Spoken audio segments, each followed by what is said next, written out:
Feel the blues coming on its way. Are you ready? You get yours, 'cause I got mine. Oh, for the monkey time.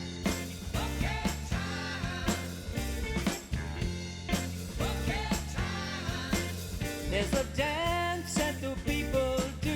I don't know how it started. Happy Thursday to you. It is my favorite day of the week, Thursdays. Today is October 15th. It's currently 56 degrees out there, 7:31. Good morning, Loy. Good morning, Tom. This is the Real Estate Roundtable.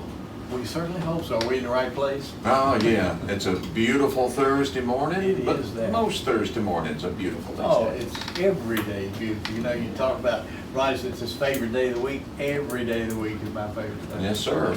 And you know, you get to a certain age, and every day is a blessing. Loy finally took the time to get a haircut. And for I know. you know, a haircut takes 20 minutes. Yeah, Well, something 20 like that. minutes to you is worth real money. Yeah, that's right. That's so much an hour. That's right. Anyway, yeah, I was beginning to look like a shaggy dog, but you know, the company that I've been to for several years, maybe 20, 25 years, moved from a large building to almost a cubicle kind of a thing, into another building where they had several hair groups. Yeah, haircutters. Yeah, and the room was about the size of a closet. And the last time I was there, and it's okay if that's what you want to deal with, but the last time I was there were two ladies in there. They were having their hair cut, and I didn't know either one of them. And there was another lady in there getting some sort of a pedicure, a foot something. She had Yeah. her feet in a bowl of water, a bucket of water or something. In a trough. Yeah, and I had to step over her Yeah. to get to the place where they were going to start to work on me. And I mean, I thought, and you could reach out and touch each one of these people.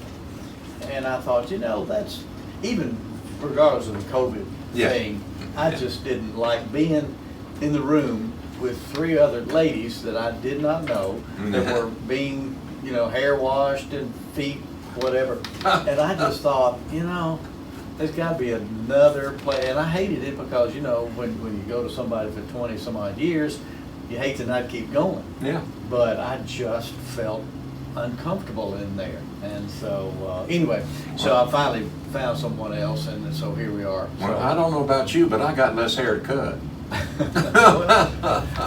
mine is dropping out. Every morning I look in the sink and I see more that's falling out. So anyway, whatever. Hey, we got some birthdays, I believe. Didn't I hear a celebration? You earlier did. today? Lots of birthdays today. Today was a popular birthday. Michael Sprawling, happy birthday to you. Diane Carruthers, happy birthday. Mary Beard, happy birthday to you. Camille Boydston, happy birthday. Geraldine Middleton, happy birthday to you. Chris Welch, happy birthday. Chuck Smith from Planet Christmas, happy birthday to you, Chuck. Emily McGidd, happy birthday, Miss Emily. Oh, wow. There's a biggie. Absolutely. keep her around. That's right. If you like her, send her a possum. There you go. She loves possums. Daniel Spann, happy birthday. Is it possums or raccoons? Well, she loves possum. Possum is her favorite. Oh, okay. But she's got raccoons that she feeds every night on her porch. Now, when you say she likes, do you mean she Adores. she would pet them or she would eat them? No, she likes to look at them. Ah, okay. She So thinks if I they're run cute. over them, she's gonna be upset. You will be in trouble. How does she feel about armadillos? Well, we'll have to ask her. Maybe next week we'll have She'd phone make her a in. good guest for this program, Lloyd. Also, happy birthday to Lindsay Jordan. And it was Lindsay's parents' anniversary last week. So happy anniversary to them as well. And rounding out who I have for birthday is Rebecca Ozold. Happy birthday. Well, hey, I just happen to have two or three myself, Yeah. and the first one is a guy that one of the most, probably the most dynamic individual I ever met, Lee Iaccoca. Today is Mr. Iaccoca's birthday, born on this day in 1924. He would have made a fine president. He would have, and there was a group that was trying to recruit him to run for president, and he thought about it, and he said, you know what, at my age, I just don't need it. And it's the truth. I mean, he didn't want to get into it. He had spent a lifetime in the automobile business and had done a magnificent job. Saved with Chrysler. Ford. Oh, absolutely. But then he came in, see and I'm sorry that my dad died when he did, because they had just, and he was on the board that hired Iaccoca, and they hired him in December of '78. My dad died in January of '79. Oh, man. Just as Iaccoca was coming in, and he didn't get to see the results of that hire. And but let me tell you, I was fortunate enough to take his place on that board and then work with Mr. Iaccoca and his team. And I've never seen anybody like him. When he came into a room, even a large room, and you didn't know he had walked into the room, you knew something had just happened. That something had improved. Oh my gosh, yeah. But anyway, a great guy, very interesting man. And then here's a very talented lady who was born on this day in 1943, Penny Marshall. Penny Marshall is a great actress. Laverne and Shirley is where she first got her start, but then she has become a great director, film director. She hasn't recently passed, has she? I don't think so. I believe think she's so, still yeah. around. Yeah. I think she's still around. And then here's a guy that I had a chance to work with, but I didn't. And I don't know whether I'll regret that, but I guess I don't. Richard Carpenter was born on this day in 1946. And Richard and his sister were, of course, the Carpenters. They were very, very talented.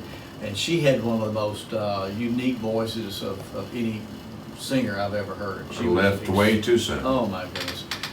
What a terrible tragedy with that. Anorexia. I mean, she had an eating disorder. But at any rate, and here's some events that happened on this day in history. 1939, and I didn't realize this was different, but New York Municipal Airport was dedicated on this day in 1939. It was later renamed LaGuardia. Now, I've been up there many, many times, and LaGuardia is an interesting airport, and it's pretty close to right downtown New York. Yeah, it's definitely more convenient than JFK or Newark. Oh my gosh! Oh, of course it is. And then here's a real screwball and bad guy that was born on this. I'm sorry, not born, but he killed himself on this day, poisoned himself. Hermann Goering. Yeah, he the didn't. head of the Gestapo. He didn't have a lot of choice, did he? Well, no, they were going to execute him. Yeah. But and it's interesting. I don't know how he kept. I guess it was cyanide more than likely. How they couldn't find cyanide. They examined these guys when they put them in jail, but he had it hidden somewhere, and so obviously I think that's what he did.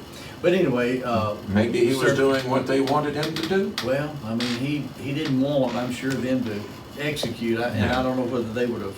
I guess they would have hung people back in those days. So at any rate, well then on a lighter note, on this day in 1951, and it's still going strong, I Love Lucy premiered on CBS TV, and that's in syndication every day on these cable channels, and it's still in there, black and white, and it's still funny. Can you get it colorized? Probably. I I don't know, but to me it's more effective. It's sort of like the Andy Griffith Show. I enjoy watching the old Andy Griffith Show from the early 60s. And what's interesting about things like that too, when you look at, let's say watch Andy Griffith and they're walking up and down Mayberry, the streets of Mayberry, and they'll walk by a grocery store and you'll see things in the window for sale, like potatoes, 19 cents a pound, and beef, 28 cents a pound or something. Oh, man. And it's got all these things in the window, and it's real stuff for that day. But you got to remember that was back in the early 60s. And then they showed a scene the other day at the gas station, and I couldn't see the numbers they showed the gas pump, but I couldn't see the numbers quite clearly. Probably about a quarter. Oh, or less. Yeah. Probably 18, 19 cents. You know, I've had the same motorcycle since 1984, so it's had it a long time. And so that means it's got the same gas tank that it had in 1984. It's got the same one today. And when That's it just used 36 years. when it used to cost $1.30 or 40 cents to fill that thing up, now it's like $12 and $13 to fill it up. How far can you go on that one tank? Well, I've never pushed it too far, because Yeah. when I rolled the trip odometer back to 100 each time, so when it gets to 100, 110, I go ahead and put gas in it. But it's got a little red light that comes on when it gets low on fuel, and it says you've got maybe 30 more miles to go or something. But I'd say it would go 150 miles maybe on the tank. But anyway, enough of that. Grand Ole Opry premiered on this day in 1955 on ABC television. Yeah. So, and that would have been obviously the Ryman. How many times did you go to the Opry, and when did? I don't know. I've been a few times now, and I've been to the Yeah. Ryman, and I played there a couple of times, maybe 3 times. It's hard to keep up. You know, once you do get to that scene and so forth, you don't keep score, you don't keep numbers. But I've worked there 2 or 3 times, and the backstage was an interesting place. Back there with all the folks running the dressing rooms were so tiny, and the hallways were so narrow, and just people just running back and forth, you know, trying to get from the dressing room to the stage or watch somebody else perform. I mean, it was really a loosey-goosey thing, but it worked. It worked well for a long time, and still doing it. And you're right, still does. Still doing it. Did you ever meet Miss Cannon, Minnie Pearl? I did, as a matter of fact. And matter of fact, I went to one of her shows as just a spectator. And She could make funny, you laugh. funny gal, Yeah. funny gal. You know, in fact, I think that's actually the first time I went. She had given some tickets to a friend of hers, Cecil Ewan. Yeah. And Cecil and I went, and I thought, well, wow, this is an interesting place, because, you know, one character right after the other, one performer right after the other, and they were just all up there, and the big names at the time, you know, and I'm going, gee, this is kind of a neat place. Buried at Mount Hope. Yeah, that's exactly right. And what a nice lady she was. Yes. Sweet, sweet lady. And on this day in 1955, Buddy Holly and his group opened for Elvis Presley in Lubbock, Texas. Now, you know, Buddy Holly and his group, they call themselves the Crickets. Well, I looked that up because I had heard a little bit about it, but I was confused. I couldn't remember why they call themselves the Crickets. But back in those days, there were a lot of groups apparently that were using names of birds. Now, I don't know what some of the names were, but they decided to go kind of an insect related thing, and so they decided on the Crickets. Well, wouldn't be a name they'd use today, would it? They almost called themselves the Beatles. Oh, wow. Yeah, in this article, and it would be Beatles, like B-E-E, like the bug beetle. And there was some reference to the fact that the Beatles chose their name because of maybe the Holly name and the Cricket. So they chose the Beatles, but they changed the spelling. And their name was about the Mersey beat, wasn't it? Yeah, yeah, something like that. But at any rate, so Buddy and his group were opening for Elvis Presley on this day in 1955. And I think they did some more work with Presley too before Buddy was killed in the plane crash. And day the music died. That's exactly right. That's exactly right. Rick Nelson and his group performed at in New York City on this day in 1971, and they were booed, and he left the stage. Now, are you familiar with that story? A garden party? That's exactly where Garden Party came from. Exactly. He wrote Garden Party based on that one performance, and one of the lines in there in the Garden Party song says, "If memories were all I sang, I'd rather drive a truck." And so, but he did the some of his old tunes, but then he started singing some of his newer stuff and got booed. The Stone Canyon Band, was it, or what? You know, I think you're right. I believe you're right about that. And then another interesting group, Ike and Tina Turner, split their group up on this day in 1976, because that was an odd relationship, and according to history, he was abusive to her, but a very, very talented woman. And I've seen her on stage live a couple of times. And, you know, I've talked about Liza Minnelli having such a theatrical presence and unbelievable. But I think Tina Turner probably exhibited more energy than any other performer I've ever Those seen. stiletto heels Oh, and my the gosh. longest legs. And I'm telling you, she was In her she was an attractive- 80s, that's yeah. right, she was an attractive lady, and she and her group really put on one heck of a show. I saw her, among other places, at Starwood, and had seats real close to the Now, front. see, there are a lot of people says, where?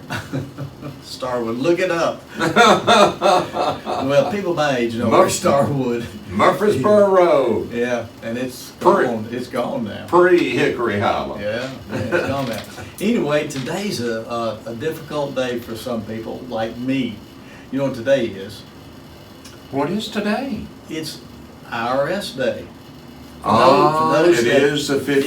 Yeah, it's the 15th of October, so for those that put off Mhm. paying their income taxes, like I always do. I sent my check in last week. Oh my goodness, so anyway, they electronically drafted today. Yeah. But, so if you hadn't filed, you better get busy, because today's the deadline, and get out there and do that. Now, if a government owes you money, they don't care whether you file or not. Oh, that's absolutely. Well, I think you still have to do something. Send in a Well, signature, that's 'cause true. That's the law. They don't like that, but That's the law. But anyway, and then of course we want you to remember to vote. I guess early voting has started. Started yesterday and it's off with a bang. Yeah, that's a good sign. I guess so. Yeah, it's a good sign. So anyway, get out there and vote. And I do want to thank Glenn Crowell for coming in last week. That was great. Glenn, that's a long ride from Rock Island. And did you call and tell him the news? What is the news? Oh, about being in this studio last week? Oh, no. I'm not worried about that. No, Glenn's like me. He's an old war horse. He's Yeah. fine, you know. No. But anyway, he did a great job. And, you know, we had this little thing on YouTube Yeah. that we film and We're- put out there. we're We rolling had a lot right of now. hits because people knew that Glenn was on, and that just shows you what star power. Well, you look He at the has. Exotics history, there's a reason it's been so successful is because each individual member were good people. Well, and Or, yeah, excuse me, we were talked good about- people, were good are people, good yeah. people. We had, as we mentioned last week, though, we had a lot of fun growing up, and we just were truly a band of brothers, you know, and to use an old phrase. But and we still have fun when we play. We just have the greatest time. And one of the interesting things about being a musician, for those that understand that have been musicians or are musicians, when you work with somebody so long, you anticipate their moves, their playing. You know what they're going to do next, and when you're playing along with something, and you know they're going to stop, even though they didn't say we're going to stop here and do this, or phrase it this way or whatever. You just know that's what they're going to do, and then you do it, and you look at each other like, oh, that was interesting. We did that together. So we have been able to do those kinds of things for years, and we actually know which parts are our singing parts, even if we don't. If we've just sort of done the tune one time, we still know he goes up, I go down, and he's in the middle, and all that stuff. So it's just kind of an interesting thing. But I mean, after you work with somebody for 55 years, you sort of know their habits. I've got a real estate question for you. Well, I'm glad. I Um, hope I can answer it. we have both known quite a few farmers, and their savings account was in the farm. It wasn't in the bank, And it was in the farm. crops. Yeah, Yep. but their nest egg was in, it could be 50 acres, could be 100 acres Right, or more. or more. Mhm. There's an article in this morning's Herald, Mhm. Paytonsville residents oppose 128 lot Goosey Hill development. Right. And we both understand those things, Right. but can a Realtor, can a Loy Hardcastle help head that kind of thing off? Because, You mean to make it happen or to make it not happen? well, to make sure that aged farmer now can take advantage of his lifelong investment in Williamson County, and let's face it, the houses Sure. is how to take advantage of that. And Well- when should Brother Farmer start planning to do that? Now, I mean, when you look around and the numbers, for example, I looked them up right before I came. We have 566 active. It's falling, As, isn't it? Yeah, as of today. Last month, now September, we sold 549.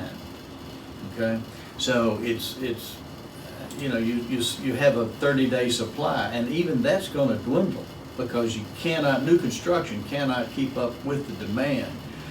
And you know, even though we're in this pandemic and all that sort of stuff, last year, September, 464 houses were sold. So we had an increase of nearly 16% in sales during a time when we're, you know, having this virus.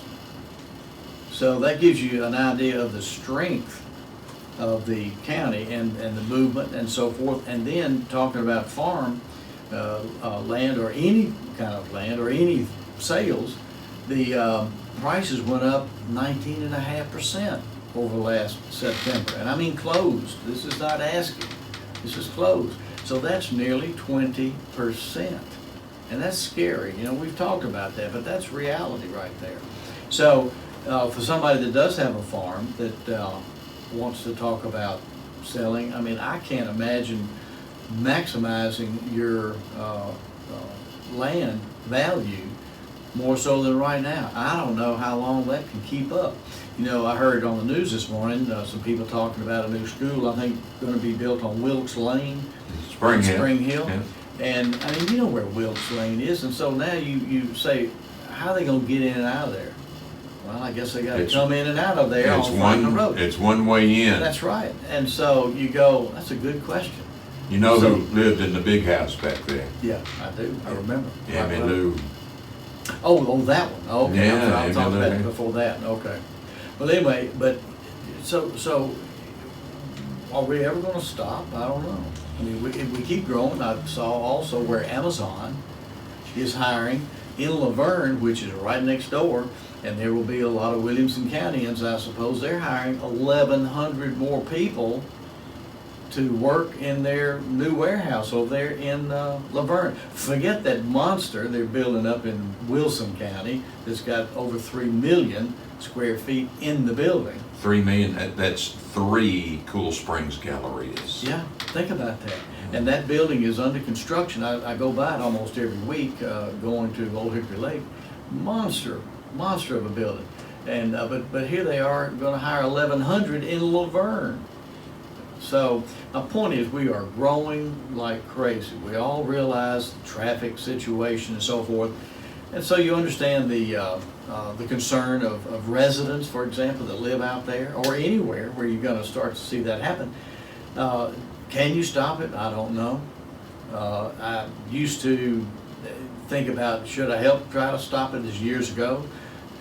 But I think nature is going to take its course no matter what. You and I can sit here and talk about it all day long, as can those residents, but it passed 8-2 Yeah. to go ahead, even though there was opposition. And I know what that's like. I've been on the board. It's the law. It's the law. That's Mhm. right. And when you get down to it, whether you like it or not, as an alderman or a commissioner, you have to follow the law. And if you say, well, okay, you're right, we're not going to do it. It's too much, you know, this, that. Well, guess what happens next? The lawyer's knocking on your door with a big fat suit. And so you can't, that's a lawsuit. May have a big fat suit on.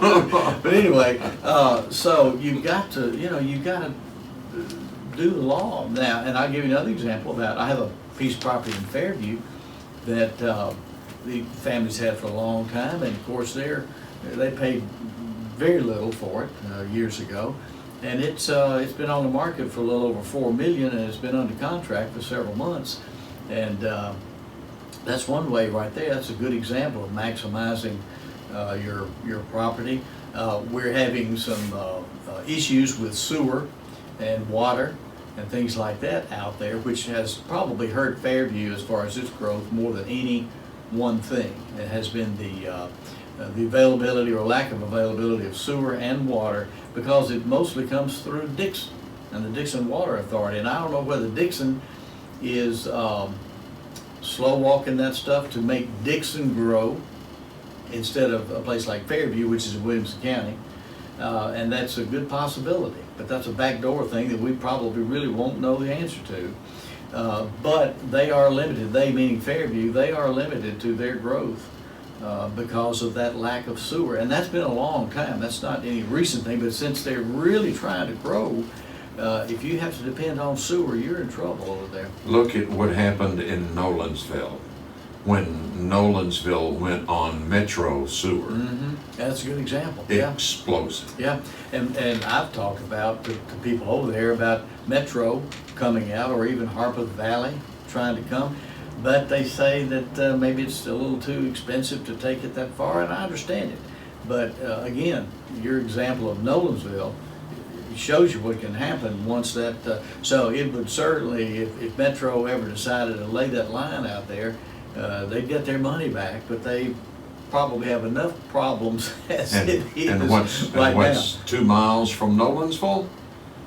Laverne. Oh yeah, that's right. and I wonder whatever happened to that road that we were talking about building from the Cool Springs area. The Callicott wanted to build that road, didn't it? Yeah. I think it's still on the drawing board. I believe I've heard that. You think it's on the state list somewhere? I don't know. It'd be interesting to find out, but that was going to be a 4-lane highway, I understand, from the Cool Springs area over to the Smyrna area, which in a straight line isn't all that far. Yeah, that's true. Isn't all that far. But at any rate, a lot of interesting things going on, but to maximize a farm or something like that, now would be a real good time, because this can't, in my opinion, I just cannot see it going on forever. Even though we can go back for several months and we can talk about 20% increases and 10% increases and so forth, and again, Williamson County being in a bubble, but eventually I think we may build ourselves to the point we can't even get around, because we still have roads that are similar to what we had in the 1800s. And so that's, Columbia Highway was a 2-lane road during the Civil War, and it's still a 2-lane road. So something's got to give somewhere. Something's got to give. Well, the less you have of anything, it becomes worth more. Yeah, and that's but a good here, indication. We are building more homes. Mm-hmm. We're just not. Can't build them fast enough. And the more you have of something, it's supposed to become worth less. Yeah, no, that's not the case. Not well, again, and with so many unfortunate nature disasters, hurricanes and so forth, the price of lumber is going up. All that sort of thing is going up